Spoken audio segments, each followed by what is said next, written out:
in this lecture, we'll see two neural network problem. Initially, a normal neural network problem that is trying to predict the customer churn. And in the second problem, we'll see an image classification problem using convolution neural network. Now, the customer churn prediction is a very important for any business. Or now you know that there may be different reason because of which the customer may leave a particular business, and definitely the business owner will be interested to know that why this is happening, that why the customers are leaving from taking the services or that particular business.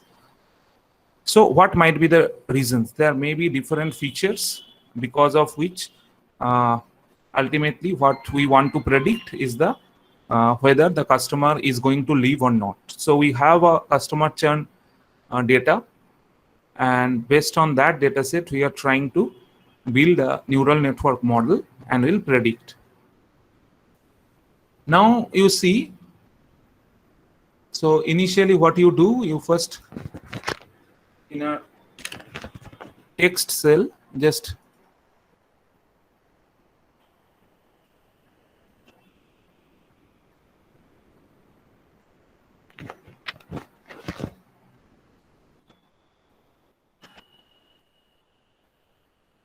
in a text cell you just paste it. So this is what is the heading, that what we are going to do, and finally we want to see the model performance based on few parameters like precision, recall, F1 score, and all these things can be calculated from the confusion matrix that we are going to see. Okay, so first thing what we have to do, you have to import the important libraries. This is the first step. So in a code cell, you paste this part. That is basically the importing important libraries. And after that, you have to mount the drive.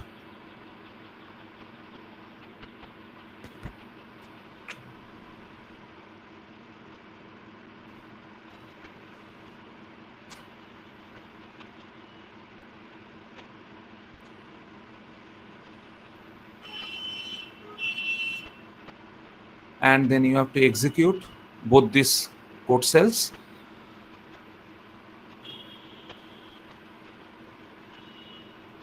And when the drive will be mounted, after that, you load the data. So these are basically very standard coding already we have done many times earlier.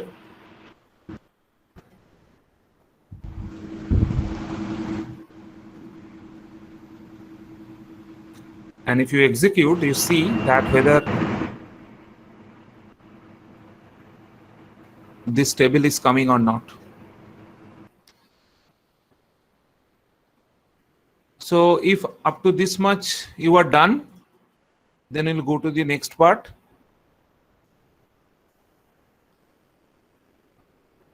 Please raise your hands if you are done. Okay, so the table is coming, right? Okay, please lower your hand. Okay, thank you. Now, after that, you can see that there are many features. And if you want to see you see that customer ID is not important because it is no way related to the customer churn. So we can simply drop this particular column. So drop this particular column first. Is the customer ID, and execute that. And after that, we want to see that total how many rows and columns are there. And to see, we can command this dot shape and we can see that total 20 columns are there, and 7,000, around 7,000 data. That means the rows are there. Okay, around 7,000 data are there. Okay, so next we'll see the data types. So data types gives you an idea that whether all of them are numbers or not, because you know for making the model we need all the rows should have the numbers. And what we can see is that these are the data types, and most of them are object type. Only few of them are integers. You see there are different features: internet service, multiple lines, phone service, contract, and all that. Monthly charges is float. Okay, total charges is object, which is not possible. How come total charges is object? So let's see what are the total charges. So for that you just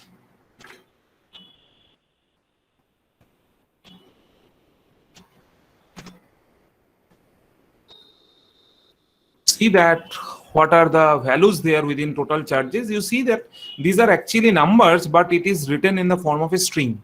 So all these are basically now present in the data set in the form of a string. So you have to convert these strings into numbers.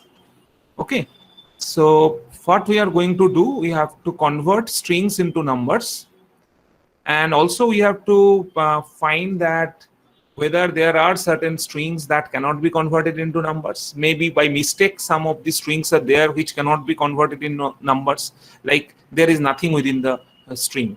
Okay, or there may be some letters within the string, so that definitely cannot be converted into numbers. Okay, that also you have to identify. And if those kind of strings are present, you have to convert them into NaN. Okay, you have to convert it into NaN. So these three tasks we are going to do, and for that we are going to use this particular code, pd.toNumeric. Okay, pd.toNumeric, and at the finally you see this argument that errors is equal to quotes. So errors equal to quotes will actually do this thing. That means if there is any string that cannot be converted into numbers, that particular thing will be converted into NaN. Okay, and all other strings which actually contain numbers will be converted into numbers. Okay, so now what we are going to do, execute this part, and if you look carefully, if there is any NaN values, we can also drop those particular rows. If there is NA values, so we can drop those rows, and finally you can see the new df1 that is created. That particular data frame contain only 7032 rows. That means previously it was how many? 7043, and now it is 7032. So some of the rows actually contain such values which cannot be converted into numbers. Okay, so, and by drop NA we actually eliminated those rows. So now we are left with these many rows and those 20 columns. Okay, so I think up to this much it is all clear to you.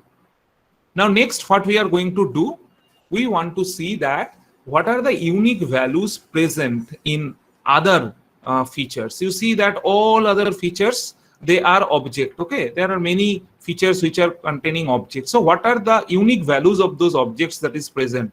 Okay, that we want to see. So to get those unique values, what we are going to do, we'll write a very small function.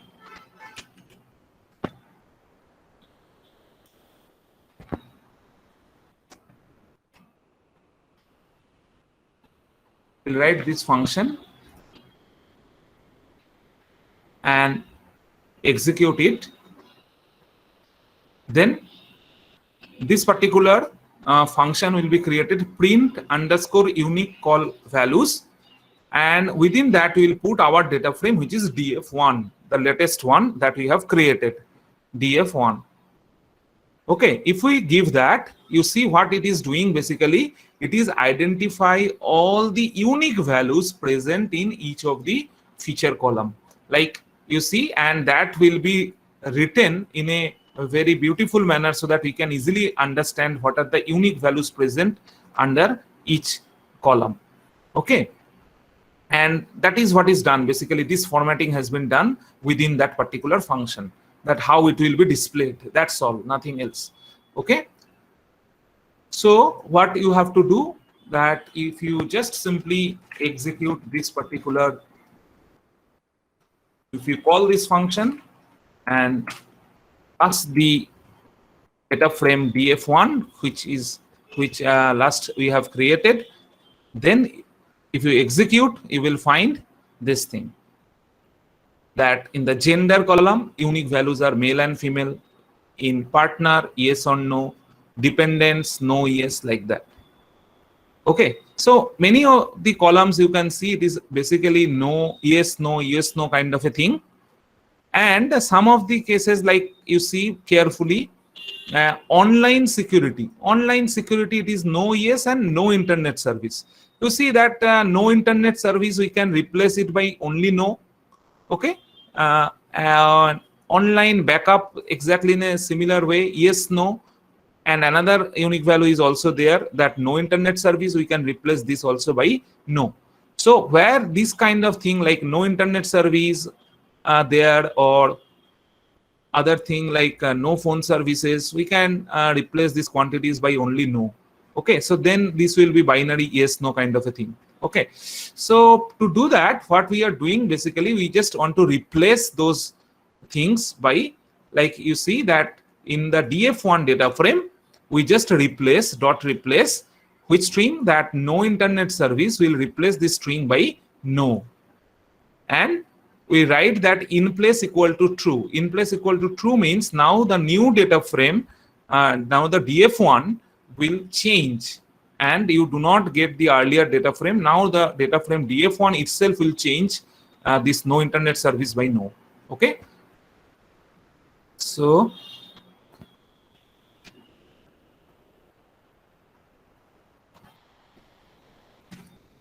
you just execute this, and this will be done. Now next, what we are going to do, the yes no columns, what we want to make, that simply we have to convert into numbers, you know. So we'll just convert like yes equal to 1 and no is equal to 0, and that we can do in a different way, that you know. So here what has been done, we have created a list, we have given a name yes no column, and we have created this list, and this list contain all these features, having this kind of yes no things. Okay, so we have created that list, and we have run a for loop where this call is the variable, and that will take one by one values from the list yes no columns that we have just created, and it will replace that yes by 1 and no by 0. That's all. Okay, so in this way we can convert all the objects variables into 0 1. Okay,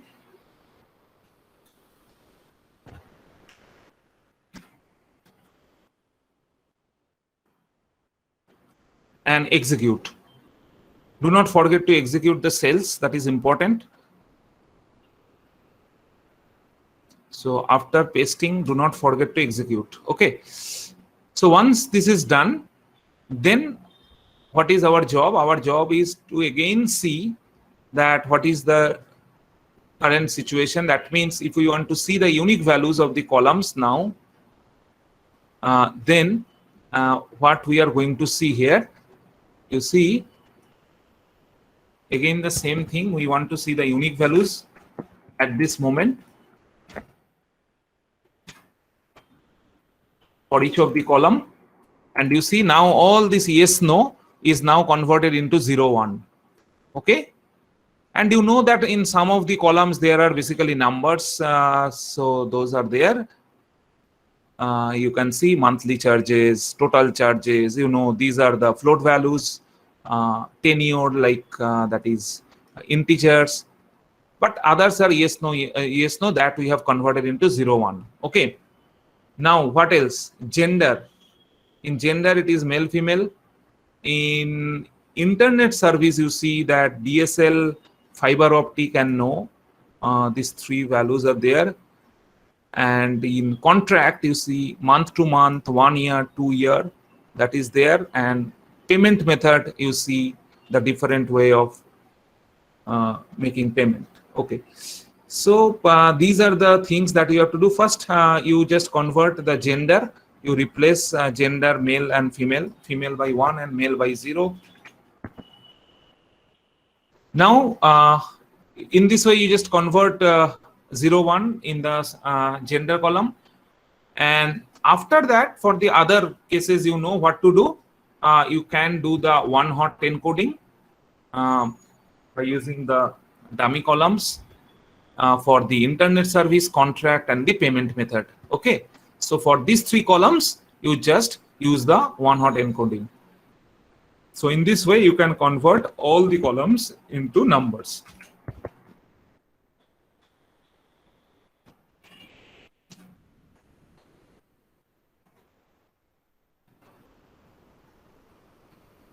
And execute. So finally, you once again check within DF2 what are the data types, whether all of them has been converted into numbers or not. And if you see yes, all of them is now converted into either integer or float or the unsigned integer. That means those 1, 0 kind of things. Okay. So now it's okay. Data set is now okay. The next step is what? We'll do the scaling, because in some of the cases where the numbers are there, like tenure, monthly charges, and total charges, they are varying order of magnitudes. So it is always better that you convert into proper scaling. So we are using the min max scalar. Okay. So using min max scalar, we are just simply converted into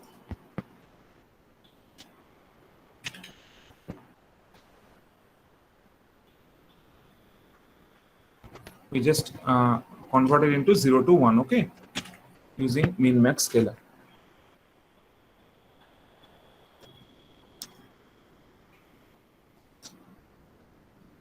So feature scaling, you see, we have used only for these columns where the order of magnitudes are varying. That is important. So we have scaled those columns only. You need not to do the feature scaling for all the columns. Okay.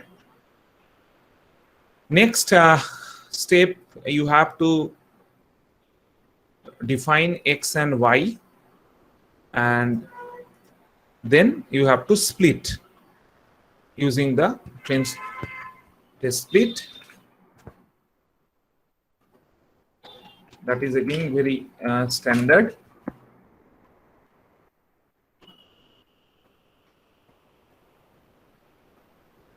So now we have data set that we have splitted into training and testing part. And if we see what is the shape of the training, that we can see it is containing 5,625 rows, and the remaining are definitely in the testing part. Okay. Okay. Now build a model in a TensorFlow Keras. So this is now, after preparing the data, we are going to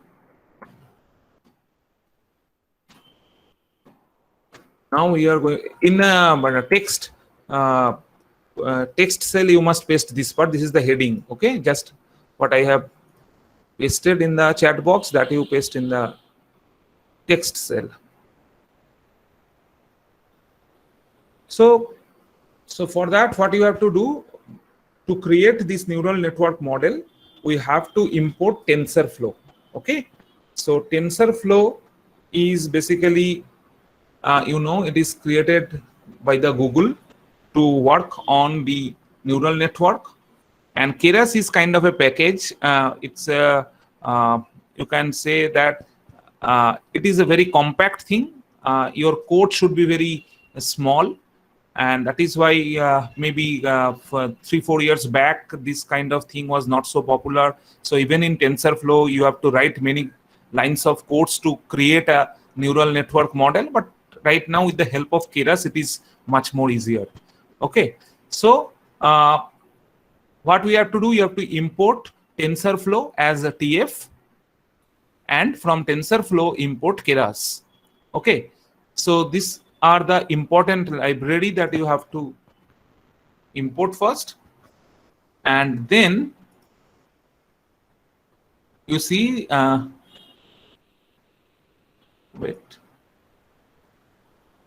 and after that you see that you have to select the layers, that how many layers you want to make. If you remember the architecture of the neural network, there is one input layer and there is one output layer, and between input layer and output layers you know that there may be hidden layers. Okay, and you know that in each layer, whether it is input layer or hidden layers or the output layers, there are number of nodes.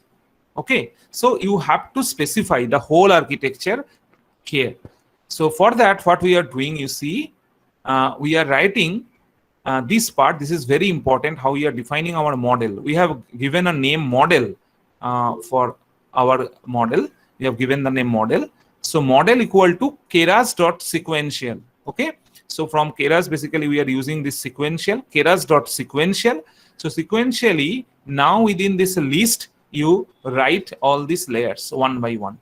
Now you see that within sequential, first line you observe, this is what we are defining for the input layer.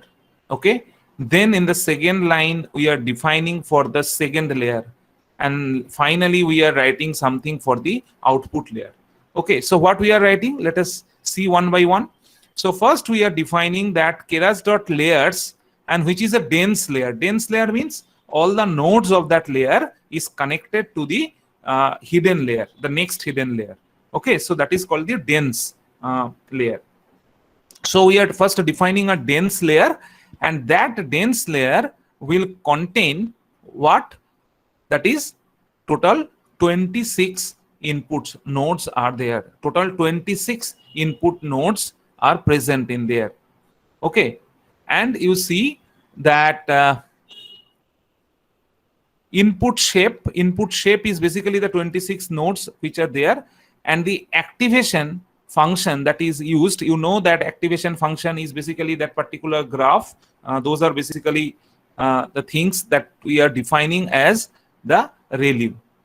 Okay, so it is basically the input shape is 26. That means the input layer contain 26 nodes, and after that there is another hidden layer. That hidden layer is containing again 26 nodes, and in that hidden layer the activation function is basically ReLU activation function.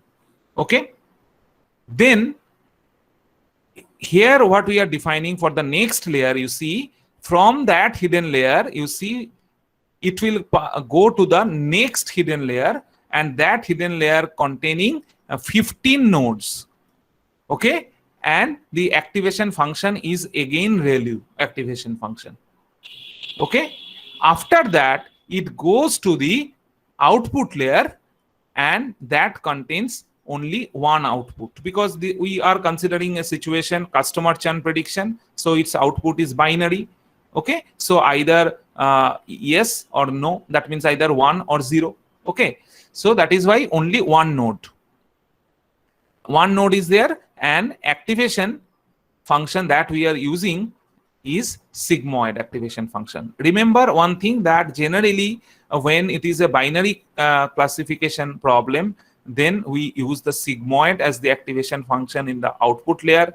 If it is a multi-class classification problem, in that case we use softmax as the activation function in the output layer.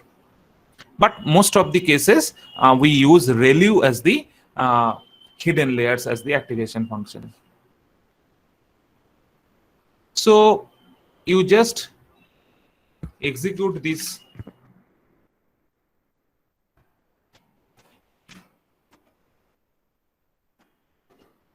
So your model has been defined. Okay, you have just defined the model. That means that now the model is not start running. You have just defined the model architecture. Next step is that you have to compile the model. That means you have to define what is the optimizer that you are using, what is the loss function that you are using, and what are the metrics you want to know. Okay, so what is the meaning of optimizer? In our theory class, we have discussed about the optimizer and what optimizer we have used to optimize the weights and biases. If you remember, we have used gradient descent optimizer, right? We have used the gradient descent, but here a different optimizer, which is a very commonly used optimizer, which is Adam optimizer, which also similar to the gradient descent. Some way it is very quickly come to the lowest position. Okay, so Adam optimizer is a very common optimizer which is used most commonly, Adam. And what is the loss function? What loss function we have used in the theory class? You have seen we have used the sum of square, right? We have used the sum of square errors that we have used as the loss function. We have seen that we have we actually found the derivative of that SSR. That means the sum of square errors, okay, with respect to different weights and biases. So that was the loss function. That means sum of square error. That was the loss function. But here a different loss function that is used, which is called the cross entropy. And cross entropy is a very commonly used loss function because cross entropy very quickly come to that particular position. Okay, so the step size actually increases when it is quite away. So it is better than the sum of square errors. It is kind of exponential relationship is there within the cross entropy. In a separate class, I will describe what is cross entropy, how it works. But here, a special kind of cross entropy, that is binary cross entropy. Why binary? Because it is a binary class. If it is a multi-class classification problem, then we will use the categorical cross entropy. So that is what is the loss function that you have to specify. And finally, the metrics. Metrics, we are using the accuracy, and within accuracy, we'll find the different things like F1 score, precision, recall, and all that. Those are the model performance parameters. Okay, so next we'll define the compiling parameters.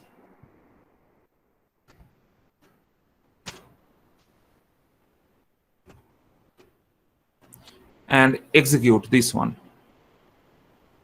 And finally, what we are going to do, we'll use the same fit method to fit our model. So now within model, we have done all these things. Now using the fit method, we'll do it and we'll run it for the 100 epochs. Okay, so for 100 iterations, we are going to do. And we'll see that after 100 iterations, what is the accuracy we are getting.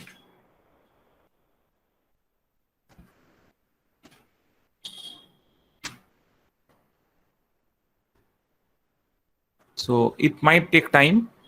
You see that how much time it will take. Though we have given 100 is not very large number and data set is not very high. So okay.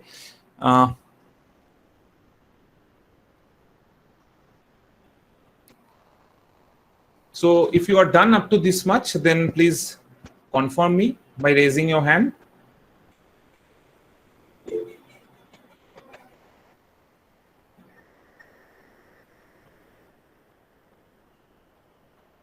Okay, so what accuracy you are getting at the end of 100 epoch?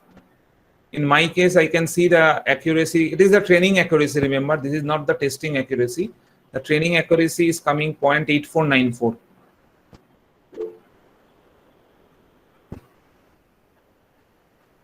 So I'm getting 0.8393. Sir, 0.8427. Okay, okay. Okay, so in that order. Okay.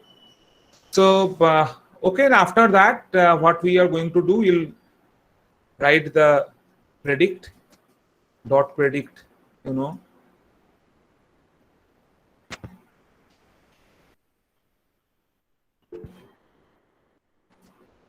Please lower your hand, everyone. So just to see that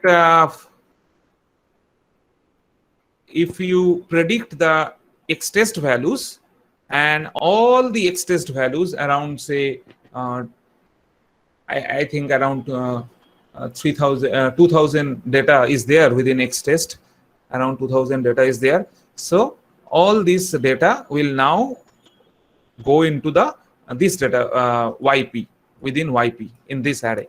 Okay. So from that YP, if you want to see the first 5 values, that you can see these are the first 5 values that we have just printed to see what are their values, and you see that these are certain numbers like 0.2, 0.5, 0.25 in this form. These are coming, these are kind of probability. Okay, these are kind of probability. So idea is this, that if you get the value which is more than 0.5, then you can consider that the customer churn is 1, and if you find that it is less than 0.5 or equal to 0.5, maybe it is considered that customer churn is 0. Okay, so whether customer will leave, then it is 1, whether it will not leave, it will be 0. So if the final value is greater than 0.5 or not greater than 0.5, based on that we can these are the binary values that we are getting. So now if you just simply write this if else function, then you can see it in terms of 1 0, customer will leave or not, in that form you can see. So now if you just see the first 10 values of Y predict, you see that these are the 0, 1. Now it is clearly understandable that which customers are leaving and which customers are not leaving. Okay.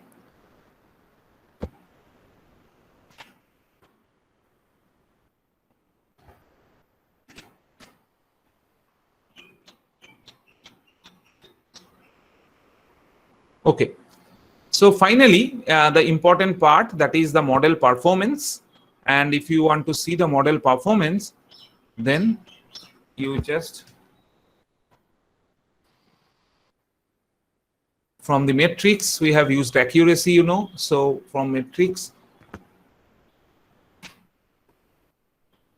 we'll get the model performance parameters. So the performance parameters are like precision, recall, F1 score. These are basically the important performance parameters. Okay. And if you want to see the confusion matrix,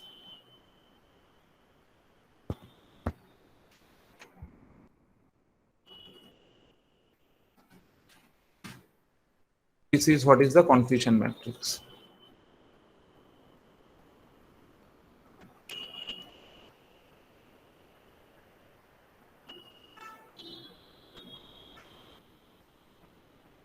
So now you just import the image which defines the different performance parameters that you have seen.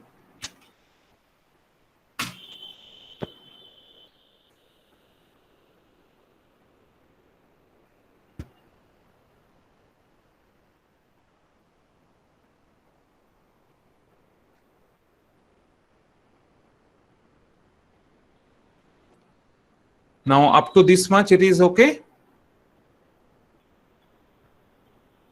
Can you see this picture now? If you are done, please raise your hand.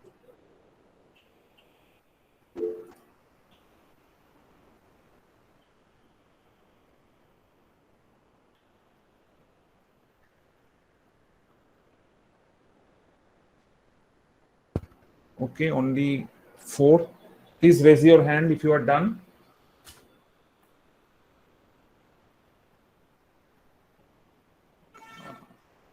Okay. Thank you. Now lower your hand. Okay. Now you see the definition. You already know that what is confusion matrix, but certain terminologies that you have seen probably in the performance table here.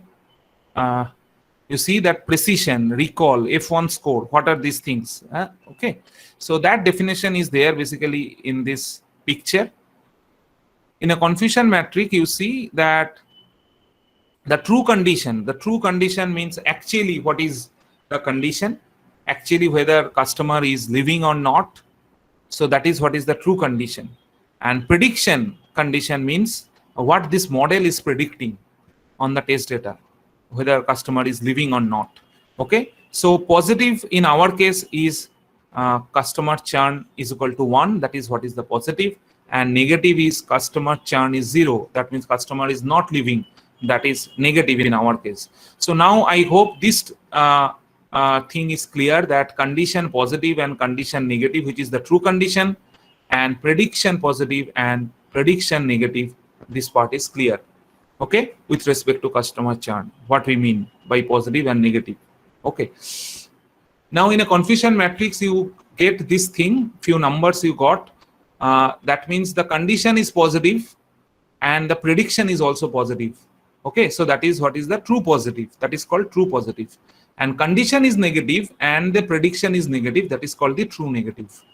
Okay, so now in our confusion matrix, you tell me that which one is the true positive and which one is the true negative. Remember, in our case, 1 is positive and 0 is negative. So 1, 1 is basically the true positive. So in our case, this 203 is the true positive, and 0, 0, which is the negative, that is what is the true negative. Okay. So in this chart, it is just the opposite. Here you can see the true positive, but they definitely in a diagonal position. In diagonal position, they are predicting correctly whether positive or negative. Okay, true positive, true negative. Now, this part is very important. False positive. False positive in statistical language is also called the type 1 error. So false positive is what? Where the true condition is negative, but it is predicting positive. That is what is false positive. Okay. And the prediction is negative, whereas the actual thing is positive. So that is what is the type 2 error. Okay, that is false negative. Okay, so these are the terminologies, and based on that, certain things has been defined. Like first thing is defined as recall. What is recall? Recall is also called the sensitivity.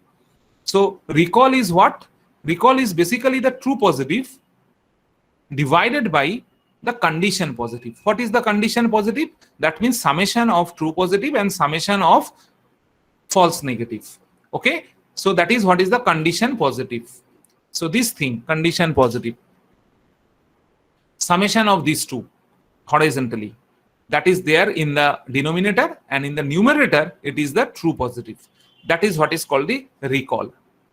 Similarly, here you can see the specificity is another one. That is basically summation of condition negative, which is in the denominator, and numerator it is the true negative. Okay. Precision. What is precision? Precision is the true positive divided by prediction positive. Prediction positive means you have to add vertically. That means both true positive and false positive. So these two you have to add. That will be in the denominator. Okay. And what is accuracy? Accuracy is total sum of the diagonals. That means how many predicted correctly. That means summation of true positive and true negative. Okay, so true positive and true negative, that you have to add, and that divided by the total population. What is the total population? Sum of this 4 square. Okay, so all these things you have to add. That is what is in the denominator. So this is what is the accuracy. And there is another one which is F1 score. So what is F1 score? It is basically the harmonic mean of the recall and precision.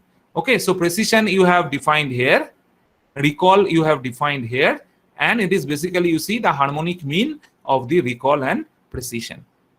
Okay, so these are the certain quantities which are the important model performance parameter.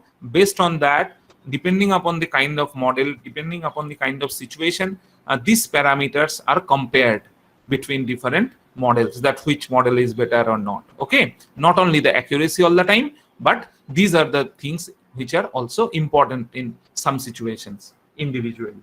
Okay. So this is all about the definitions. You can see the lower part. So in a text cell, you can paste it. In a text cell, you can paste it. These are basically the definitions of these quantities.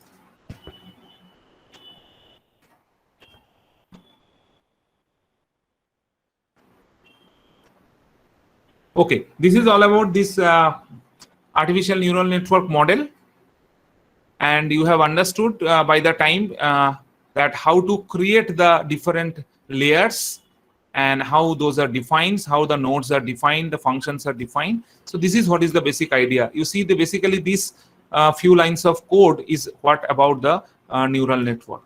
Okay, now we'll come to the convolutional neural network. This particular coding we are going to solve, we are going to identify whether an image is a cat or a dog. Okay, so it's an image classification problem, again a binary classification problem. So you need not to right now do it with me because it will take a lot of time to train the model. So you just see, I will upload this code in your classroom as well. So from that you can do it at home. You just observe right now. Okay, so we have a data set. Actually, let me show you the data set first.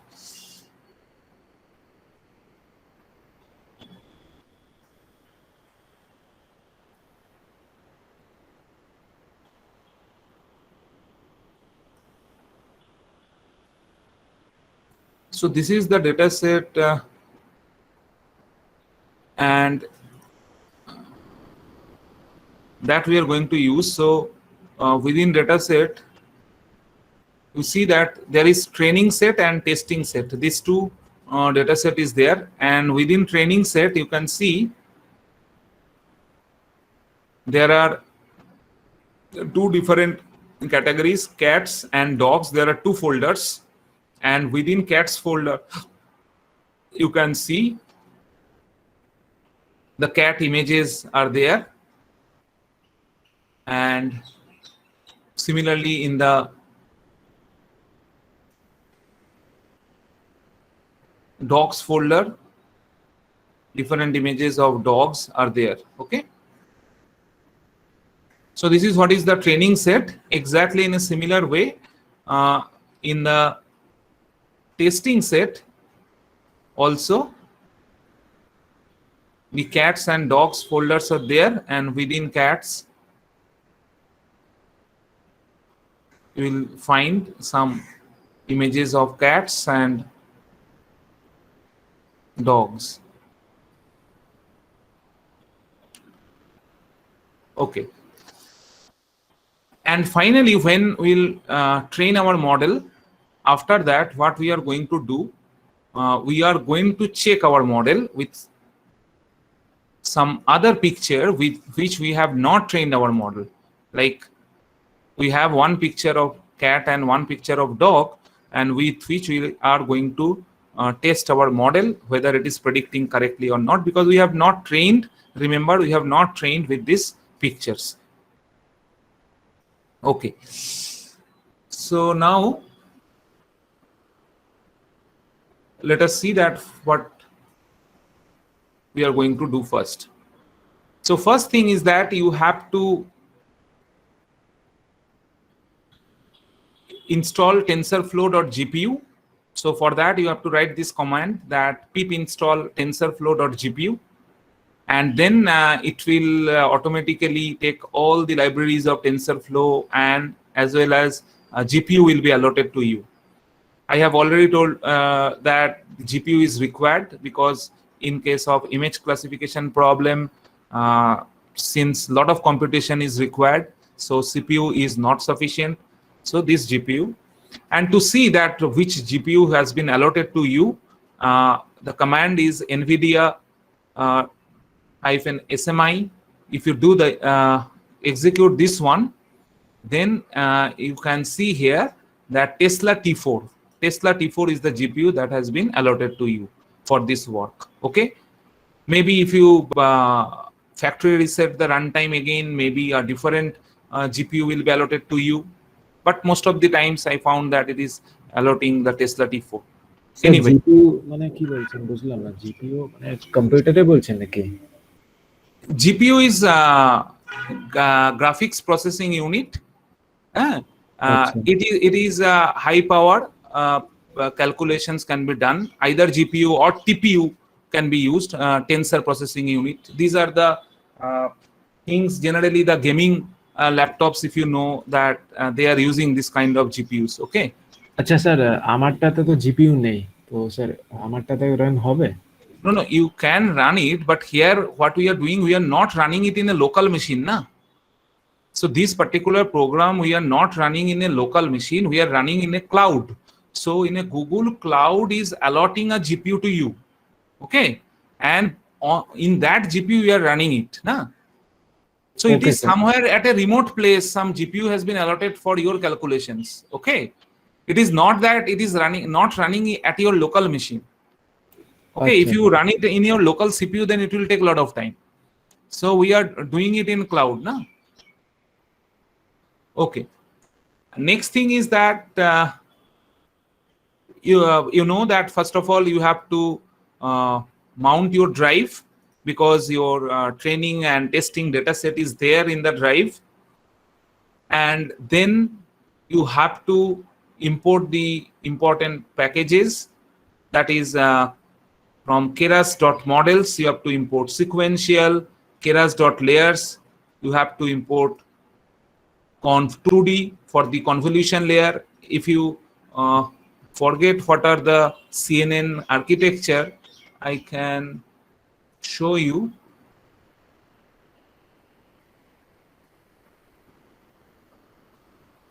See, if you forget this one, you just see, let us consider this is the image that we want to analyze. So first of all, what we do, we'll create a convolution layer. In a convolutional layer, what we do basically with the help of filters, okay, with the help of filters, we basically do this convolution operations and we get the feature map, if you remember.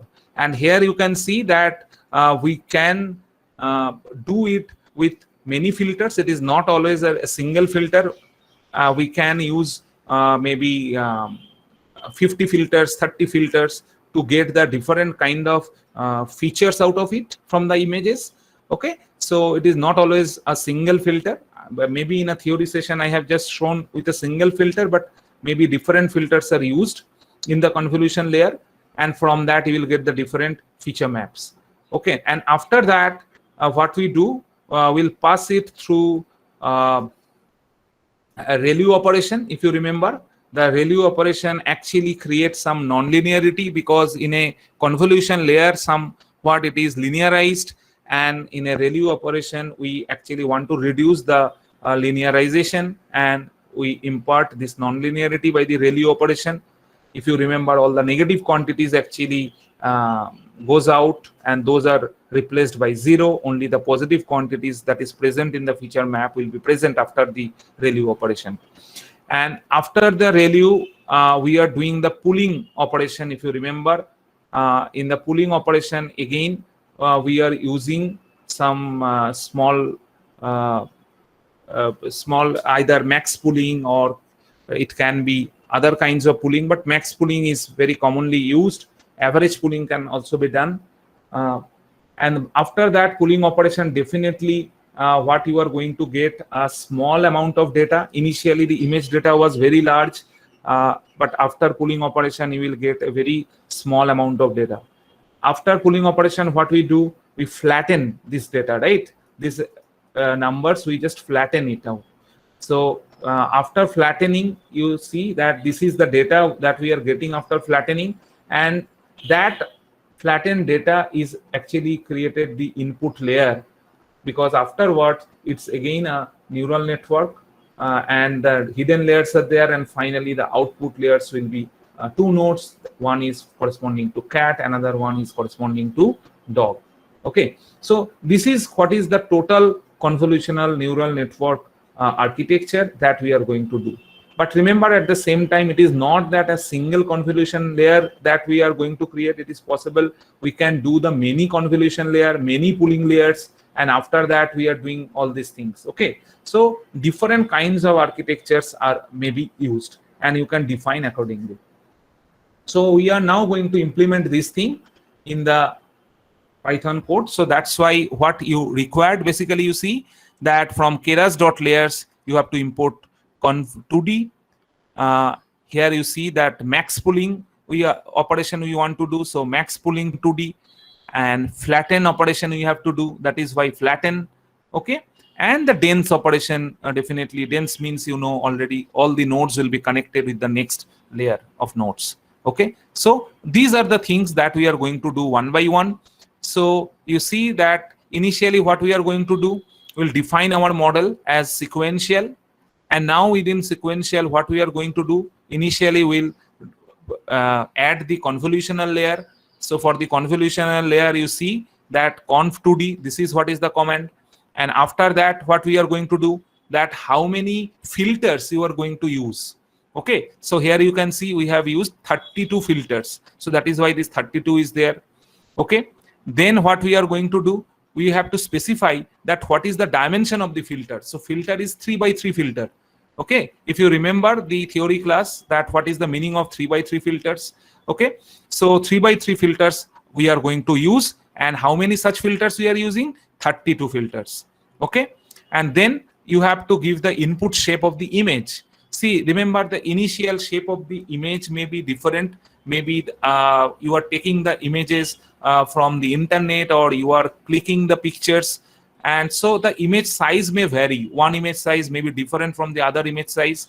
Okay, when you are taking from the internet, then this thing is very common. So you have to convert all the images of the same size, and that is very important to reshape the image. So that is why you have to specify the image size, and that is input underscore shape. You are specifying the image size. We want to make our image size 64 by 64. Okay, so 64 by 64 is our image size. Even if the image size is different, it will convert that image size into 64 by 64, so that all the images will be of the same size. If you want to work with a higher image size, you can convert it as 150 by 150 or 250 by 250. So that is your choice. Definitely the computation will be more in that case. What is the meaning of this 3 number? The 3 is basically, it's a RGB image. Okay, because it's a color image, RGB image. So in a RGB image, actually, what is, let me show you.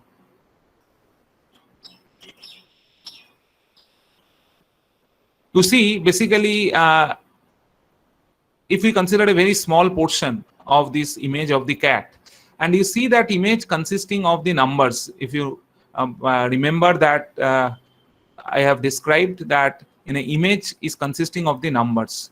Okay, and each numbers, this is for the grayscale image, right? Grayscale image from a very maybe its value maybe from 0 to 255. Okay, 0 corresponding to some white maybe, and 255 corresponding to some black, or in a reverse order, whatever that may be. So it is basically the combination of numbers that is present in a grayscale, single numbers. But in a colored picture, actually what is there, it is basically 3 color channels are there. One is red, another one is green, and another one is blue. So in that case also, each layer, that means each channel having these numbers from 0 to 255, each channel, red, green, and blue, and their combination is ultimately creating that particular image color when they are combined. This is what is the meaning of a colored picture. Okay, in a grayscale image, it is a single number. In case of a colored picture, it is basically corresponding to a particular point, basically 3 numbers, and each number is corresponding to, one corresponding to red, one corresponding to green, and one corresponding to blue, and their combination ultimately creates that color at that point. Okay, and again, you know that scaling is generally done from 0 to 255, what we have to do? We have to simply divide by 255 so that each numbers are between 0 and 1. Okay, and that is why you can see here in these three channels the numbers are between 0 and 1. And you can understand that if the value is close to 0, then it is bright, and if it is close to 1, then it is light. Okay, so in this way, basically the green, red and the blue, these channels ultimately creates the color image. So that is why the three channels are there. That is why that 3 is there. For the RGB image, remember this 3 is there. If you just make it 1, then the image will be converted into gray image. Okay, so either you can for a particular problem, maybe your color is not so important, but your gray image is sufficient to detect something, then unnecessarily you need not to consider the RGB image. You can go with the gray image because the computation will be less. Okay, so we have used here the RGB image, that is why this 3, and you have to specify the activation that we are using is ReLU operation. Okay, so you know that after convolution feature map, it is passed through the activation, ReLU activation. So after that, what is their operation is the pooling operation, and we want to do the max pool operation. So that is why you see that the command is max pooling 2D. Here you have to mention what is the pool size. The pool size, if you remember, we also have used in our theory discussion that it was a 2 by 2. Okay, so 2 by 2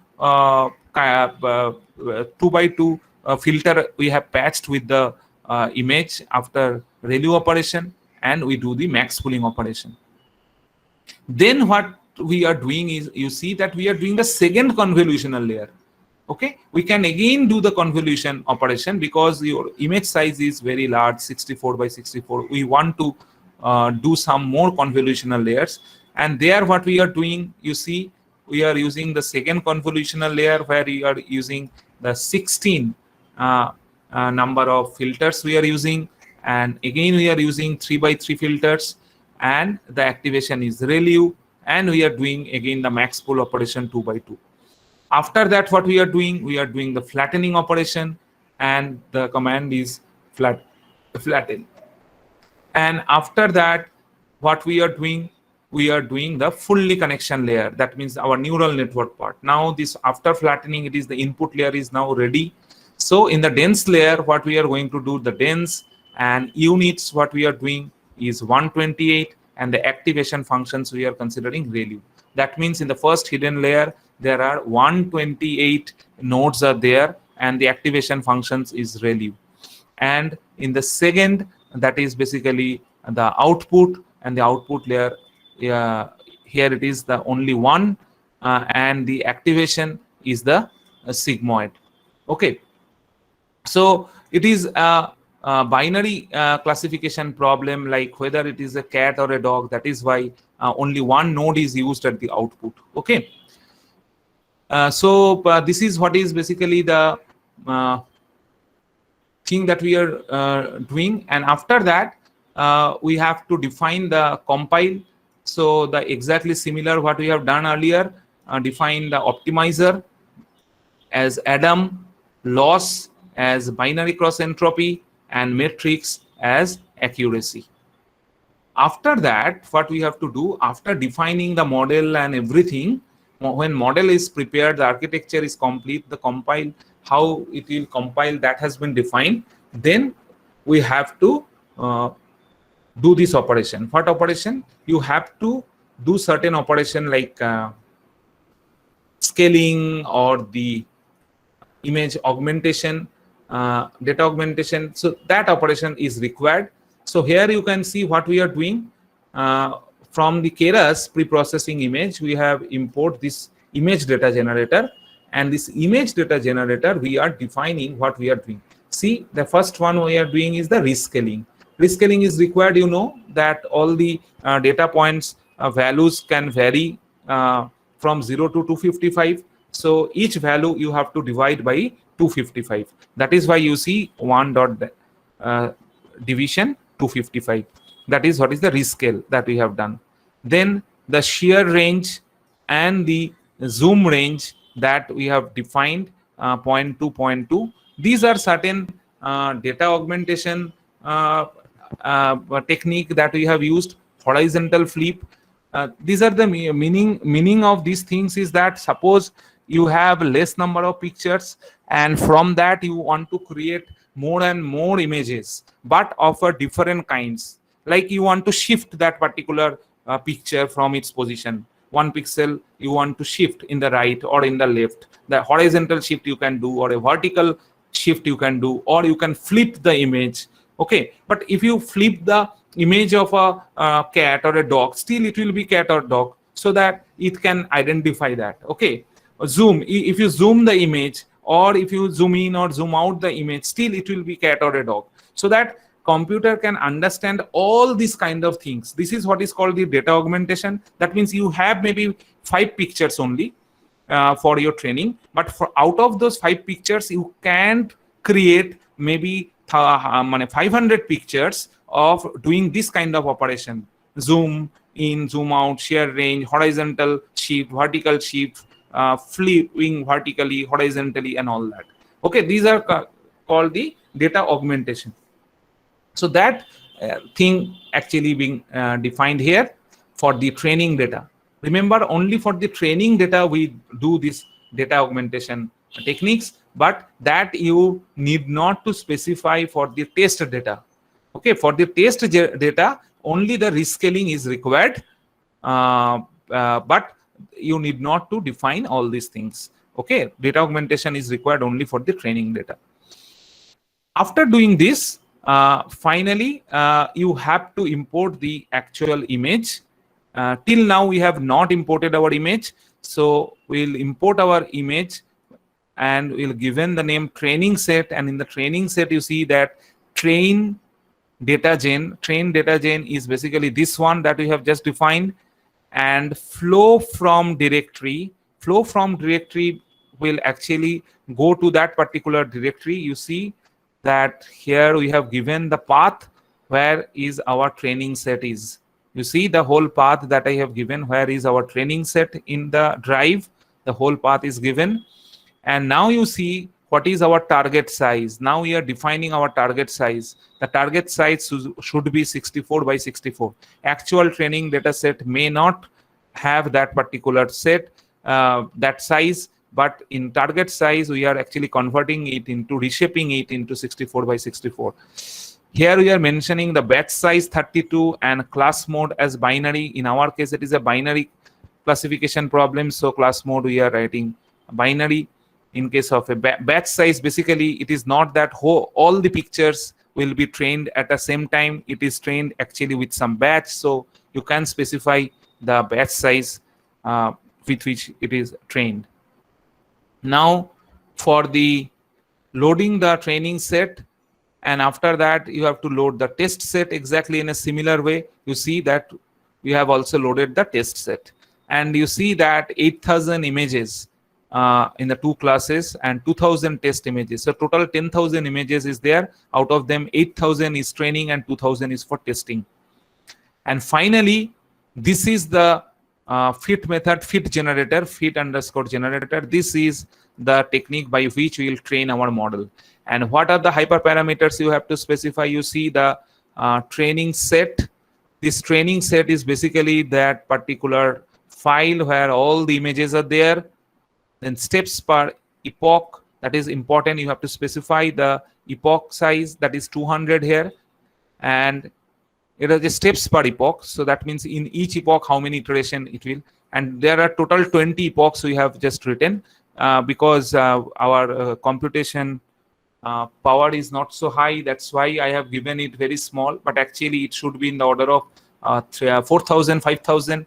The epochs should be in the order of, say, 500, 600. Okay. And validation data is equal to testing set, and the validation steps you can specify as 50. So with these values, I have just tested it. It is not that a single time I have done it. I have done it many times. And after that, what I found is the accuracy is quite good. And it is the training accuracy is around 98%. Okay. Now, finally, the prediction for the dog image, if we want to make with our trained model, what we can do, we can import numpy as np. Numpy is actually required to convert the image to array. Okay, so here you see that what we are doing to test image, you see that test image, and we have loaded one image that we want to test. And see, this particular image is basically a single prediction. It is not within the training folder or the testing folder. It is a different, altogether different folder where it was stored. I showed you.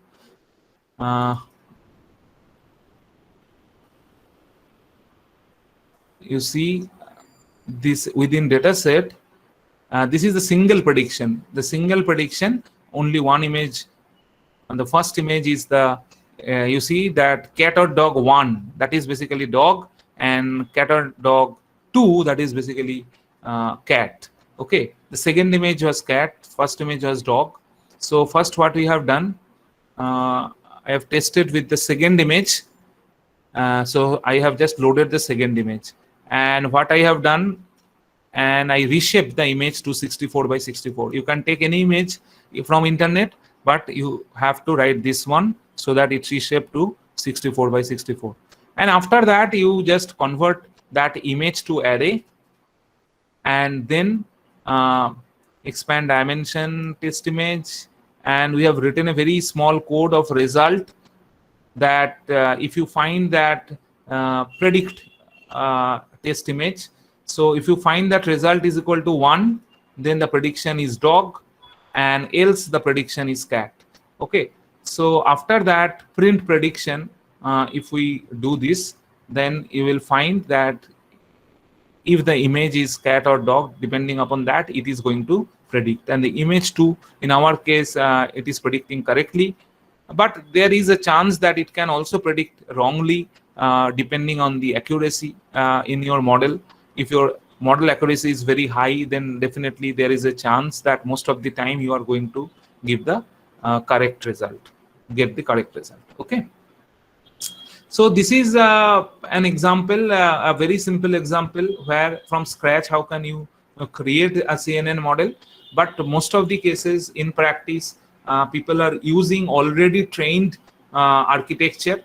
Okay, already trained architecture of the CNN, and only a few layers of input output layers or 2 or 3 hidden layers are actually modified, and all the other weights and biases are not modified, and those are trained with many millions of images maybe, and those are available in different sites. So we can use those transfer learning techniques by which actually this CNN model can be used with a very little computation is required in those cases, because you need not to completely finding out or optimize all these weights and biases in those cases. Okay.